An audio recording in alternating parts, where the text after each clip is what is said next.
한 주간도 주 안에서 평안하셨습니까? 오늘은 지난 시간 이제 역대하를 마지막으로 해서 오늘 이제 에스라 첫 번째 시간을 함께 여행하도록 하겠습니다. 역대하의 마지막 장면을 여러분 기억하시죠? 고레스 왕이 이스라엘 백성들을 이제 본국에 돌아가서 하나님의 성전을 지을 것을 선포하는 장면에서 역대하 마지막 장면이 이제 기록이 되고 끝이 났죠.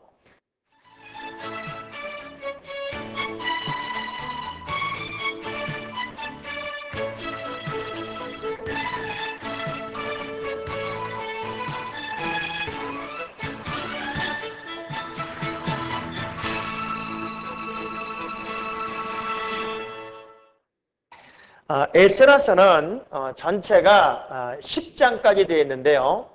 1장부터 6장, 6장부터 7장부터 10장 요 둘로 구분이 되어 있습니다. 그래서 여기는 스룹바벨을 중심으로 해서 이스라엘 백성들이 포로에서부터 귀환하는 장면, 그래서 포로 귀환과 성전 재건에 관한 말씀이 1장에서 6장까지 스룹바벨에 의해서 진행되는 내용이라면 7장부터 10장까지는 에스라를 통해서 누구요?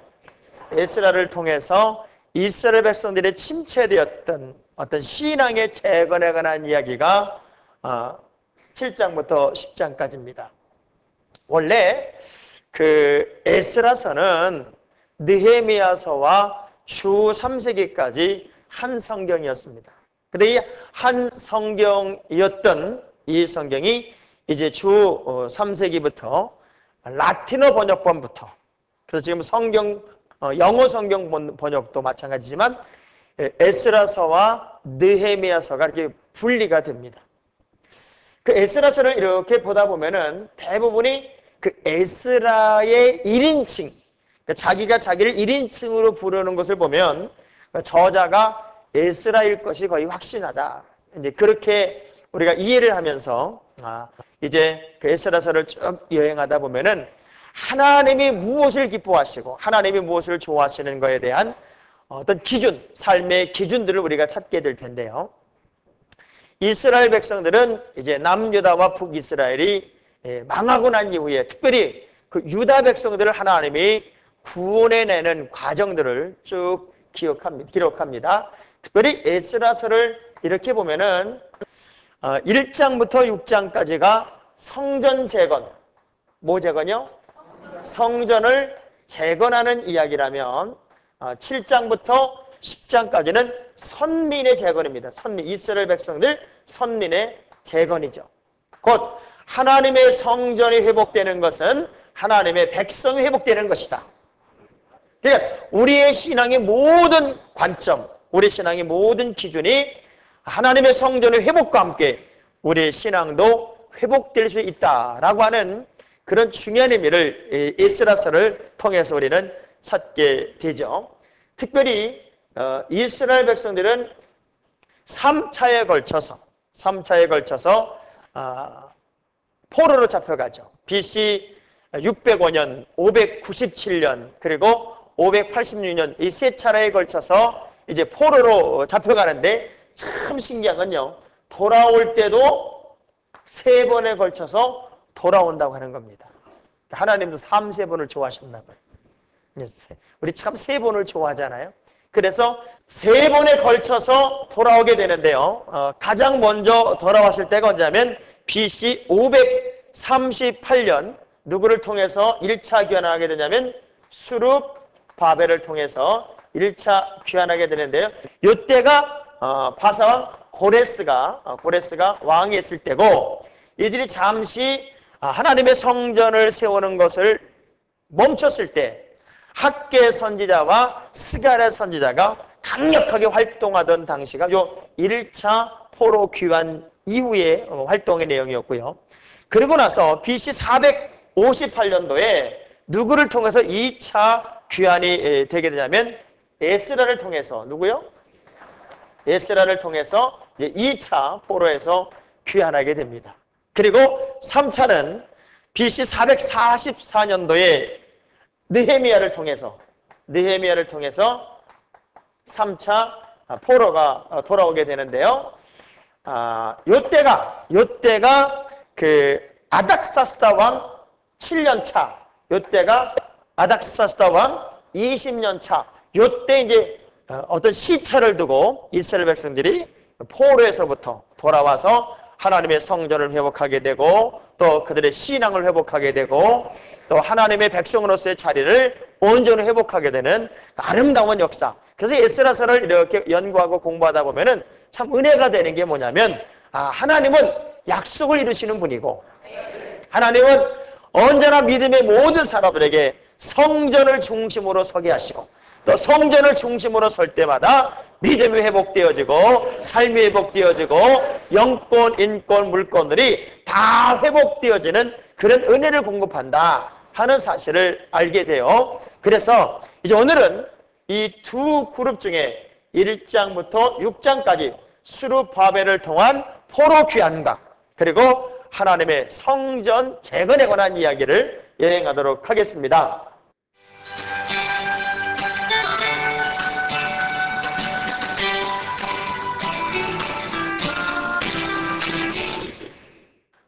그래서 이제 이 에스라서를 우리가 좀 더 구체적으로 은혜 받기 위해서는 에스라가 도대체 누구냐?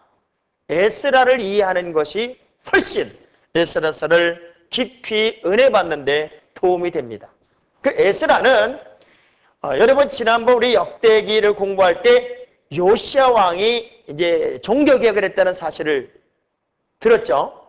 그때 율법의 사본을 성전을 이렇게 수리하다가 hil기야라고 하는 제사장이 발견하게 되고 또 사독 제사장이 대독하는 것을 여러분 기억하시죠? 이걸 기억하는 사람들은 이 해피바이블을 참 잘 보거나 잘 참여하거나 하는 분들입니다. 근데 아무런 생각이 안 난다. 그런 게 있었어? 그런 사람들은 성경도 평상시 안 읽었지만 그나마 이 공부에도 참여하지 않았다는 증거를 반증하는 것이기 때문에 차라리 입을 다물고 있으면 은혜가 되죠. 이 사람은 그때 그 hil기야라고 하는 대제사장의 16대 손입니다.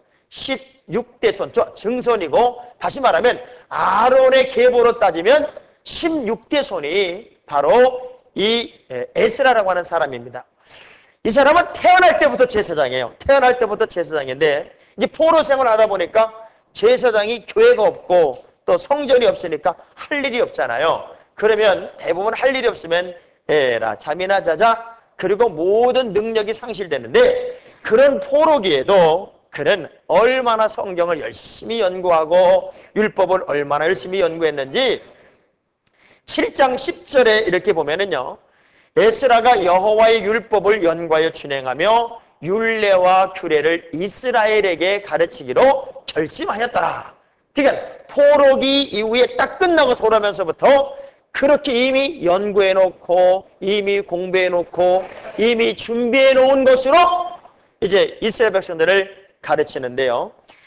이 사람이 율법서를 낭독하기만 해도 사람들이 벌떡벌떡 일어나서 아멘하고 은혜를 받고 감동이 일어나고 역사가 나타납니다. 그러니까 이 에스라는 가슴이 뜨거운 사람이요 성령의 사람이요 말씀의 능력자요 거기다가 역대상하를 기록하고 에스라서를 기록하고 시편 119편을 기록할 만큼 그래서 학사요 선지자예요.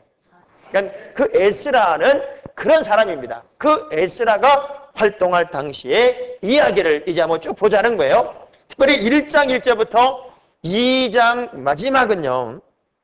고레스 칙령이라고 하는 게 등장을 합니다. 특별히 1장으로 딱 넘어가면 그 고레스 칙령이 나오는데요.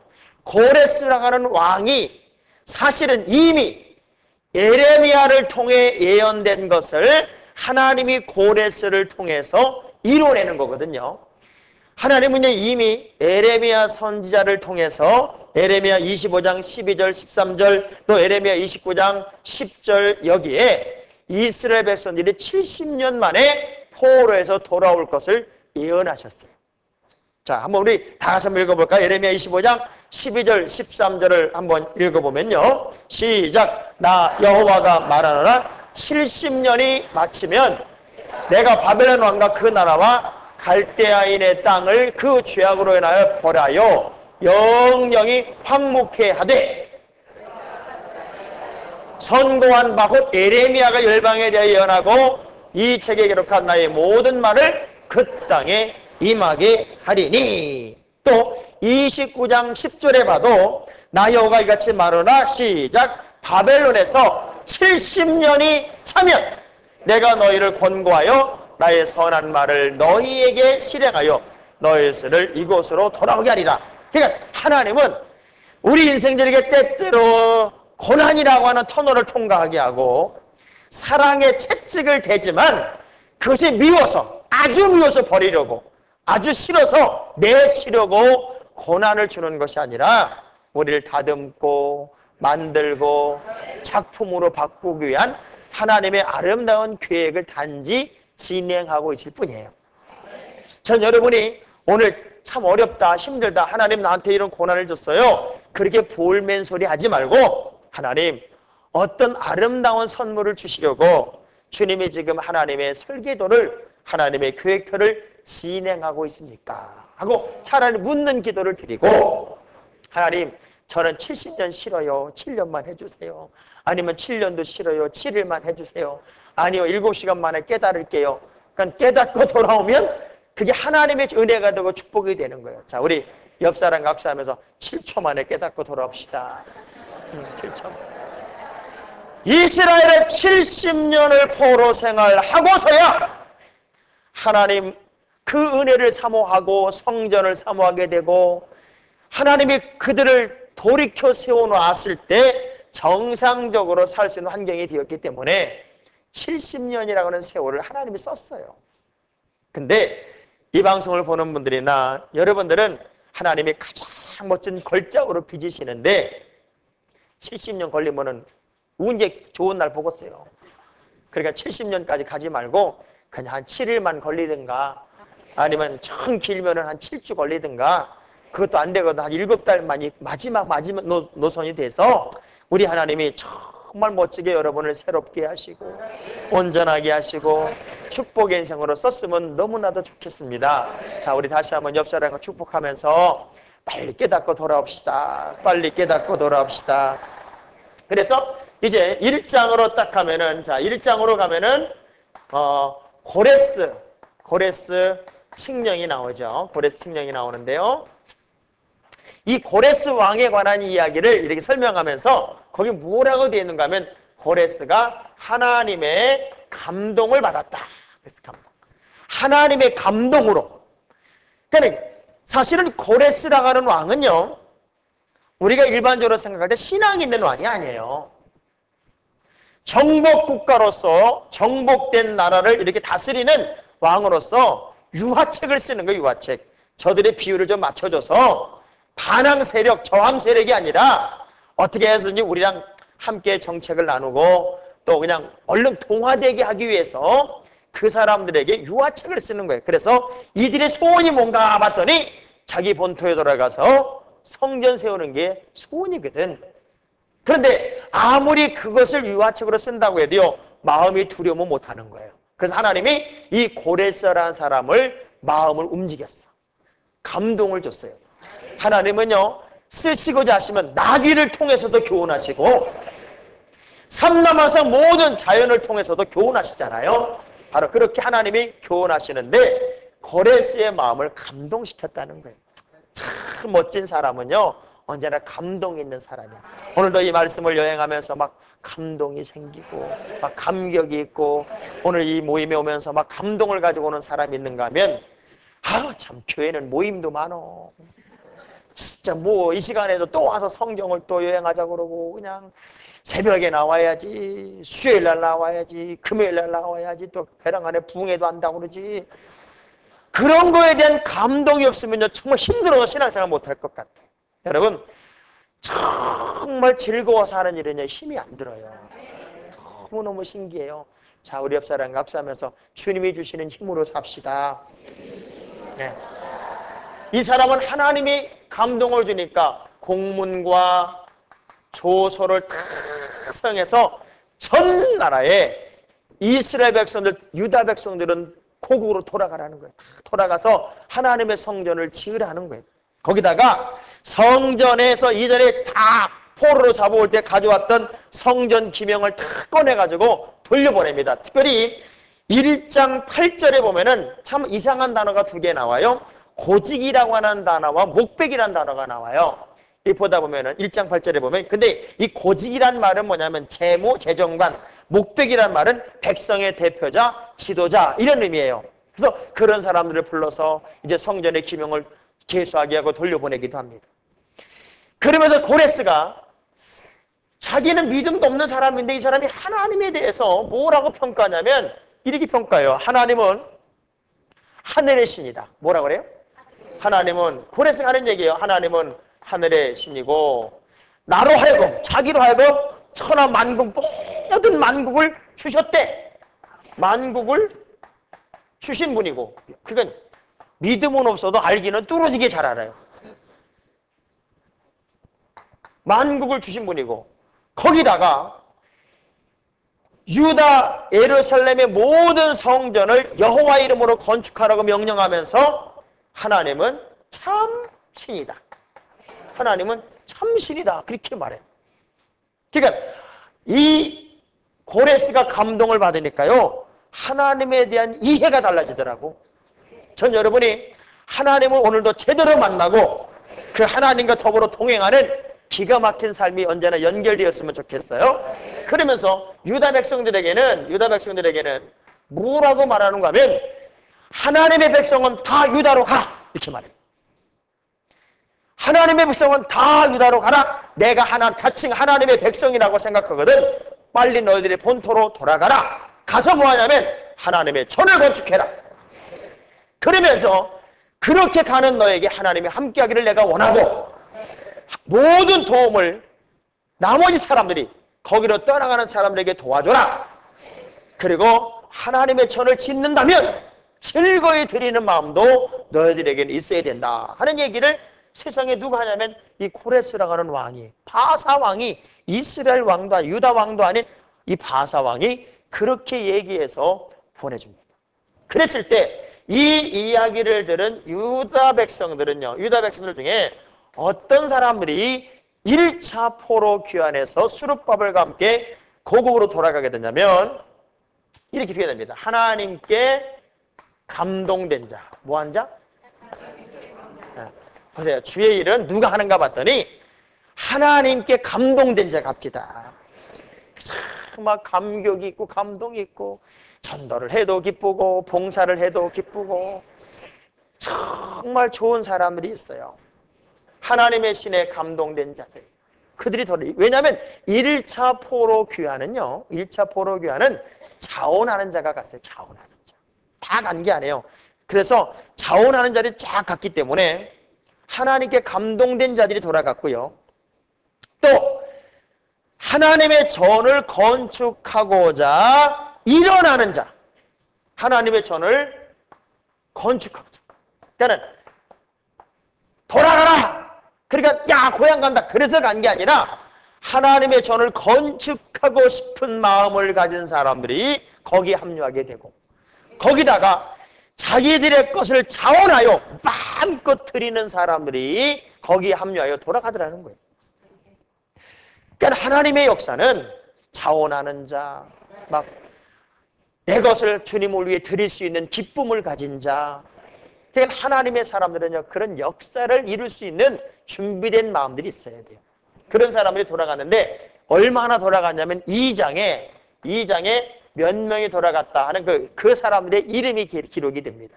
저는요, 주님의 큰 일을 감당했던 사람들의 그 이름에 여러분의 이름이 기록되었으면 좋겠어요.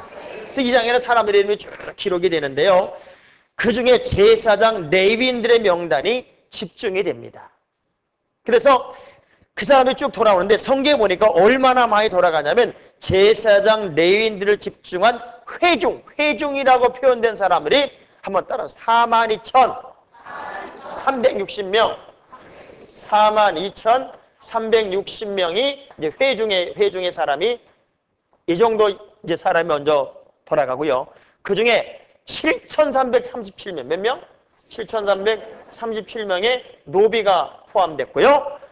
노래하는 남녀, 그러니까 지금으로 말하면 성가대가 이제 200명, 노래하는 남녀 200명. 그래서 전체 해보니까 49,897명.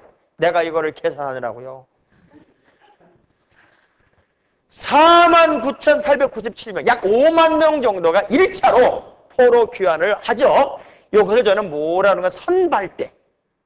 앞으로 수많은 이스라엘 사람들이 돌아올 때 그들의 앞길을 준비하여 선발된 그 선발대 5만 명, 자원하는 자들이 이렇게 처음에 돌아왔어요. 늘 제가 그런 얘기하죠. 끌려온 100명보다 자원하는 자 1명이 더 큰 거예요. 전 여러분이 끌려다니는 100명 되지 말고 자원하는 1명 되었으면 좋겠습니다.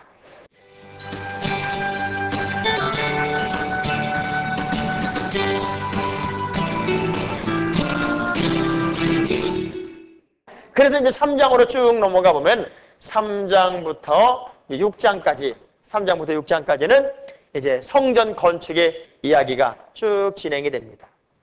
그들은 이제 돌아와서 3개월 만에 초막절을 처음으로 지키고 다음에 2월에 성전 재건에 대한 착수를 하는데 전체적으로 보면은 포로에서 돌아와서 성전 전지대를 놓은 기간이 한 2년 2개월쯤 지났어요. 2년 2개월. 그 2년 2개월쯤 지날 때까지 그들은 뭐 했을까? 그것도 궁금한 이야기이긴 해요. 그런데 여러분이 에스라서를 읽고 나서는 어디를 꼭 보면 정확하게 설명이 연결되냐면 학개서를 읽으십시오. 학개서. 그 에스라서를 읽고 학개서를 읽으면은 그리고 무릎을 탁 치는 역사가 나타나요. 또 이렇게 가르쳐줬더니 가만 찾아도 학계는 없더래나? 내가 학교는 들어봤어도 학계란 말은 처음 들어봤다고. 그 학계서를 보면은 이 에스라서랑 바로 연결이 됩니다. 전지대를 3장 10절에 이제 놓습니다. 3장 10절에 가면은 10절부터 13절까지 성전 전지대를 탁 놓던 날 얼마나 좋았던지요. 전지대를 놓으면서 첫째 찬송 소리가 울려 퍼집니다. 하나님이 가장 기뻐하는 건 뭔가 봤더니 성전 중심으로 믿음의 사람들이 설 때예요. 전 여러분의 믿음이 누가 뭐래도 성전 중심, 교회 중심, 그냥 하나님의 교회 중심으로 우뚝 서서 늘 기쁨이 있고 감격이 있고 즐거움이 있고 행복이 있는 신앙생활이 되었으면 좋겠어요. 그래서 찬송 소리, 이걸 또 뭐라고 표현했는가 하면 즐거운 소리가 팍 쏟아지고. 그런데 또 이런 환경에 세 번째 대성통곡하는 소리도 들렸다. 잘 이해해 보세요. 찬송과 즐거운 소리는 같은 소리로 이해해놓고 대성통곡하는 소리는 왜 이 기쁜 날에, 왜 이 즐거운 날에 대성통곡하는 일이 있었을까? 대성통곡하는 사람들은 어른들이에요. 어른들, 노인들. 찬송하고 즐거워하는 사람은 젊은이들이에요. 무슨 차이인 줄 아세요? 이 사람들은 제1성전 솔로몬의 성전을 못 봤어요. 이 사람들은 솔로몬의 성전을 봤어요. 지금 새롭게 포로로 돌아와서 성전 전지대를 놓는 그 광경을 보면서 처음에 성전의 화려함을 맛보았던 그 노인들은 가슴이 아파. 우리가 어떻게 하다 이렇게 돼서 이렇게 조그만 성전을 지으면서 어려워하고 힘들어할까?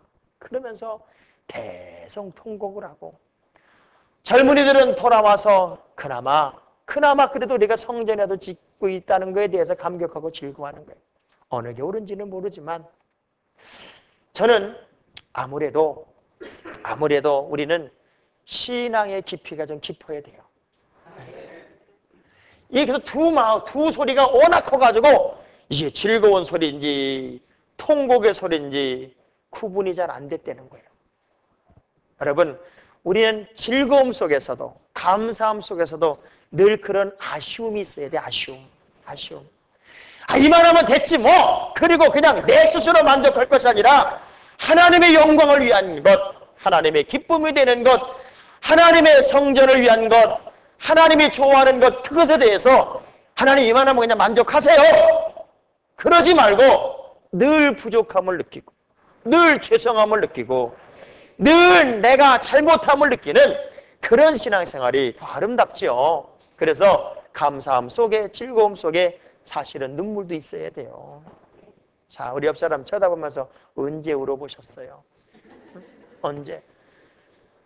정말 안타까워서 다른 사람들은 우리 교회가 부흥한다, 다른 사람들은 우리 교회가 잘 된다, 다른 사람들은 우리 교회가 좋다, 그렇게 말하지만 우리가 느끼는 거는 그럼 우리 좋지 뭐 이만하면 됐지, 그게 아니라 늘 부족을 느껴야 돼요.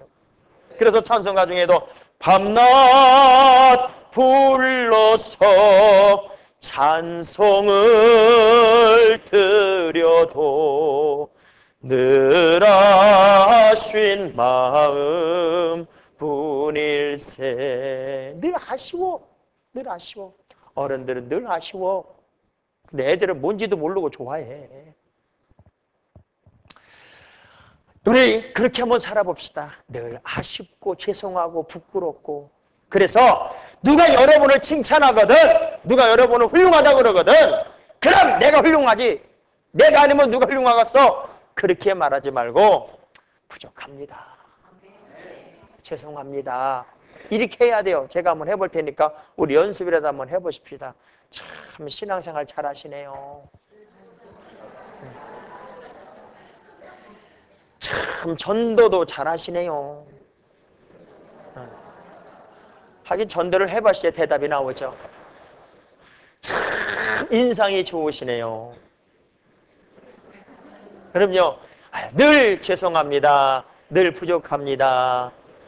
그런 마음으로 사는 게 참 훌륭한 마음이죠. 그래서 3장에는 이제 어떤 감동이 있고 아쉬움이 있는 그것으로 그나마 그래도 이제 유다 백성들이 하나님의 성전 전지대를 놓고 성전을 쭉 지내게 나가는데, 참 여러분, 사람이 살아가는 날 동안에는요 항상 즐거운 게 있는 게 아닌 것 같아요.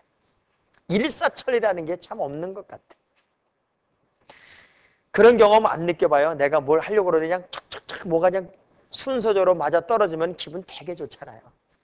이스라엘 백성들이 그렇게 어렵게 포로 생활, 거기서 돌아와서 그래도 하나님의 성전을 세우겠다고 그렇게 애쓰고 노력해서 하나님의 성전 전지대를 놓고 하나님 이렇게 해줄 수 있어서 감사합니다. 그러나 더 크게 성전을 못 지어서 죄송합니다. 그리고 통곡하며 흥분하고 감동하는 자들이 하나님의 성전을 이렇게 쭉 지어나가는데 4장에 뜩 들어가면요 방해꾼들이 생겨요. 반대와 저항에 부닥치게 됩니다. 4장 1절에 보면 그런 말이 나와요. 사로잡혔던 자의 자손. 그러니까 이전에 그 아수르가 사람들을 이렇게 포로로 잡아가면서 혼합 정책을 썼기 때문에 그쪽에서 이주시킨 사람들, 이 사람들이 이제 혼혈족이 되었고 종교도 혼혈이 된 메소포타미아와 아람 사람들, 다시 말하면 사마리아에 이제 나중에 탄생한 그 혼혈족들입니다. 그 사람들이 대뜸 와서 왜 너네만 지냐? 우리도 짓자. 그렇게 말할 때 4장 3절에 스룹바벨이 탄 이런 자에 거절하죠. 너희와 이 일은 상관이 없다. 이렇게 말합니다. 왜?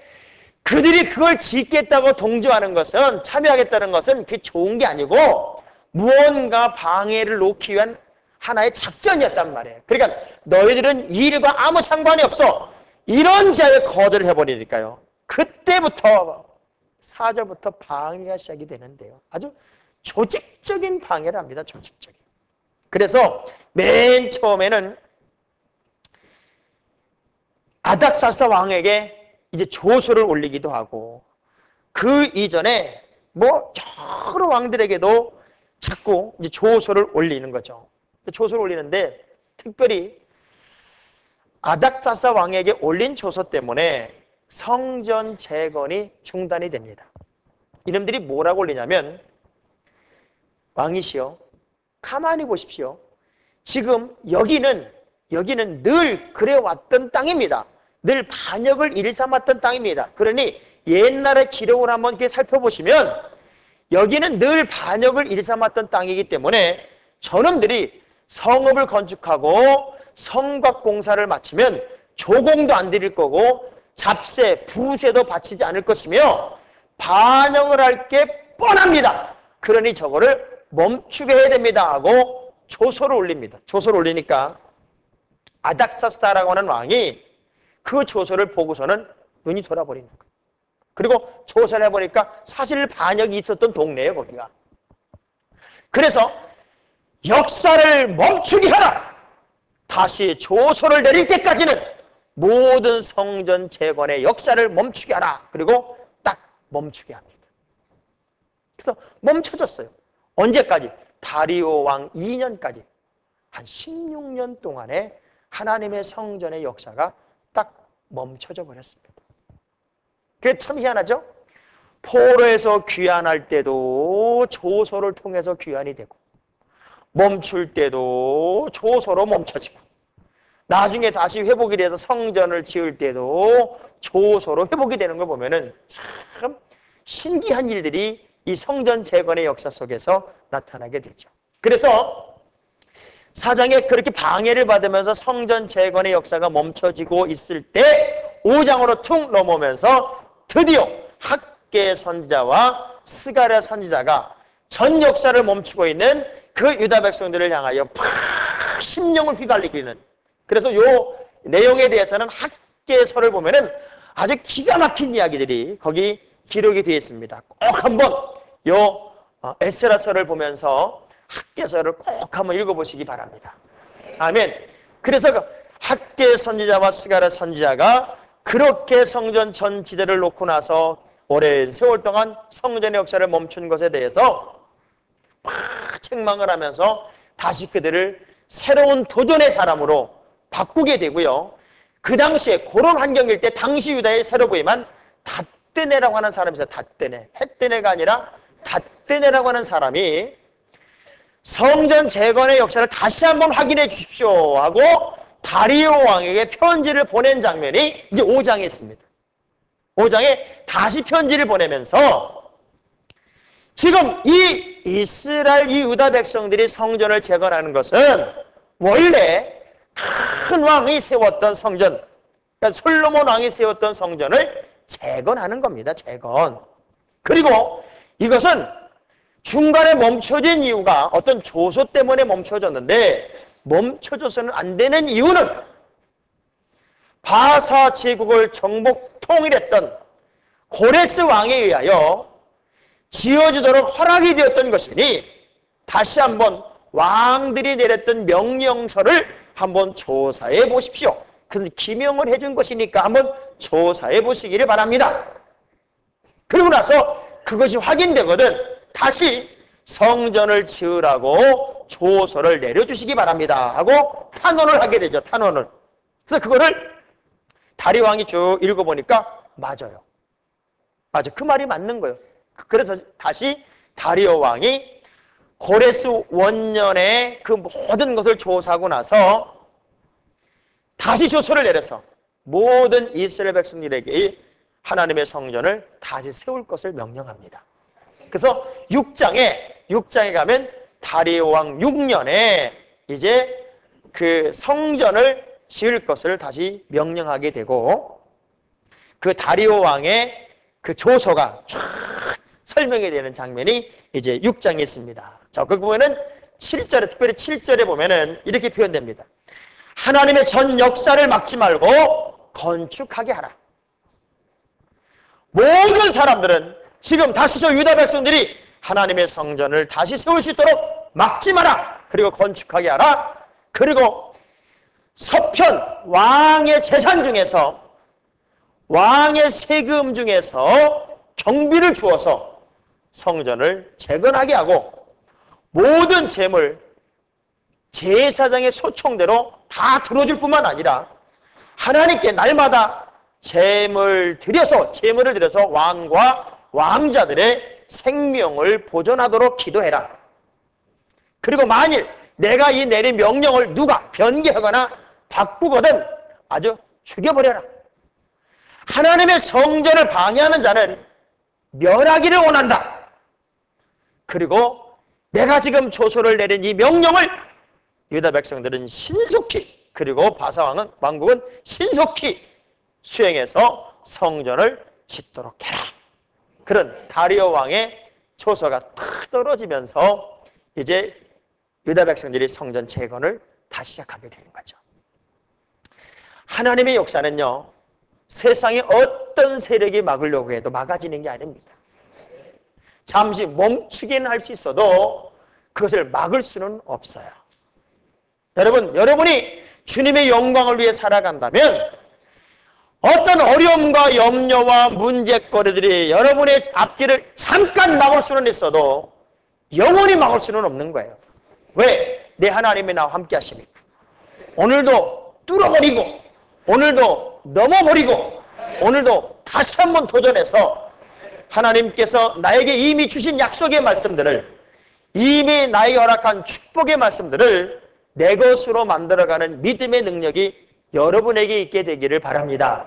그래서 에스라서 전반부는 무엇으로 끝나냐면 다리오 왕 6년에 성전을 다 완공하고 나서 하나님 앞에 성전을 봉헌하는 장면으로 이제 1강의가 끝나는 거예요. 얼마나 좋았는지요. 성전을 봉헌하면서 이 사람들이 숫소를 100마리를 잡고 숫양을 200마리를 잡고 어린 양을 400마리를 잡고 숫염소를 12마리를 잡고 모세의 책에 기록된 모든 내용대로 하나님의 성전 앞에서 모든 예물을 드리고 예배를 드리고 봉헌을 하면서 참 춤추고 기뻐하고 감사하는 거예요. 그러니까 꼭 뭐가 되냐, 처음에 우리가 성전 짓고 입당할 때 그 행복했던 그 모습처럼 그냥 막 흥분하고 감격하고 감동하는 장면이 있어요. 자, 하나님은요, 이스라엘 백성들을 애굽에서 나오게 하시면서 제일 먼저 성막을 짓게 하더라고요. 정착하니까 성전을 짓게 해요. 또 포로가 되었다가 돌아올 때 제일 먼저 성전을 짓게 해요. 예수 그리스도가 사역하시고 나서 올라가니까 주님의 또 다른 몸이 성전 교회로 남아요. 그러니까 하나님은 언제나 하나님의 교회를 중심으로 인생들을 만나시고 인생들을 경영하시고 인생들을 축복하고 있어요. 여러분이 왜 기뻐해야 되냐면 건강한 교회, 건강한 성전, 정말 하나님이 기뻐하는 거룩한 예배당이 오늘 우리에게 있는 것 때문에 기뻐해야 돼요. 어떤 분들은 세계 최고로 잘 진 교회, 세계 최고로 시설을 잘 해놓은 교회 때문에 기뻐한다고 하지만 물론 그것도 기쁠 수 있어요. 그러나 능력이 있는 교회, 지하에서 예배를 드릴지언정 그 안에 역사가 나타나고 그 안에 주님의 임재가 있고 그 안에 하나님의 기쁨이 있는 그런 교회가 더 바람직할 수 있지, 그냥 뭐 롯데호텔은 저리 가라라고 지었다고 해서 그래 사람들이 몰려온다, 그게 부흥은 아닐 거라고요. 천막에서 교회가 부흥할 때 있었잖아요. 창문이 덜컹덜컹거리고 겨울에 찬바람에 그냥 콧물이 두두두 떨어지는 그런 예배당에서 예배를 드리며 감동했던 적이 있어요. 우리의 성전이 그렇게 영권 있는 성전으로 회복이 돼야 되고, 또 우리가 세상의 건물보단 그래도 낮게 하나님께 지을 수 있다면 또 그런 능력이 있으면 지으면 얼마나 감사하겠어요. 그러나 능력이 빠진 화려한 건물은 지금 유럽에 가보면 얼마나 멋진 건물들 많아요. 그것이 교회는 아니잖아요. 더 중요한 것은 왜 에스라서는 이제 7장으로 딱 넘어가면 하나님의 성전을 지음과 동시에 에스라를 통하여 선민 이스라엘 백성들이 다 모아지게 되고 거기서 신앙의 부흥운동이 일어나게 돼요. 이 둘을 이렇게 놓고 보면 우리 하나님의 기쁨은 성전이 성전되는 것도 기쁨이지만 하나님의 백성이 하나님의 백성 되는 것이 더 기쁨이 된다고요. 전 여러분들이 이런 의미로 오늘 이 말씀을 여행을 좀 결론을 줬으면 좋겠어요. 하나님의 약속은 변함이 없어요. 따라합시다. 하나님의 약속은 변함이 없다. 하나님의 기쁨이 성전의 회복이라면 우리도 하나님의 성전의 회복을 위해서 노력해야 돼요. 그리고 그 보이는 성전도 회복해야 하겠지만 더 중요한 것은 몸이 나의 성전, 곧 내가 주님께 인정받고 주님께 칭찬받는 그 거룩한 삶으로 변화되는 것도 위대한 결단이 돼야 되고 또 위대한 결심이 돼야 된다고 하는 겁니다. 따라서 먼저는 육신의 성전을, 나중은 보이는 성전을 회복합시다. 한번 따라합시다. 하나님의 약속을 붙잡고 끝까지 갑시다. 아멘. 여러분의 인생의 어려움은 쉼표지 마침표가 아니에요. 끝난 게 아니고 잠시 쉬었다 가는 거예요. 그 쉼표를 마침표로 착각하지 말고 더 큰 기적을 만들어가게 되기를 주의 이름으로 축원합니다.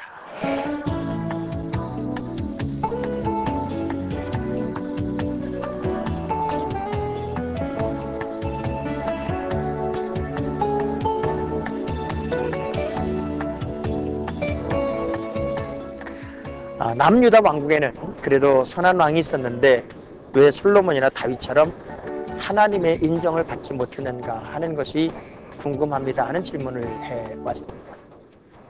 물론 다윗과 솔로몬도 훌륭한 왕이고 또 그들의 그 왕위의 모든 일들은 기념할 만한 일들입니다. 그리고 선왕들이 분명 남유다에 있었습니다. 저는 늘 그런 생각을 해봅니다. 과정이 아름답고 과정이 아름다운 열매를 맺기 위해서는 결론이 아름다워야 한다고요. 남유다의 선왕들은 과정 속에서는 승리했는데 인생의 결론을 승리하지 못했기 때문에 다윗과 솔로몬과는 차이가 좀 있습니다. 특별히 솔로몬은 그 아버지의 신앙이 유산으로 이어졌지만 나머지 왕들은 그렇지 못했기 때문입니다.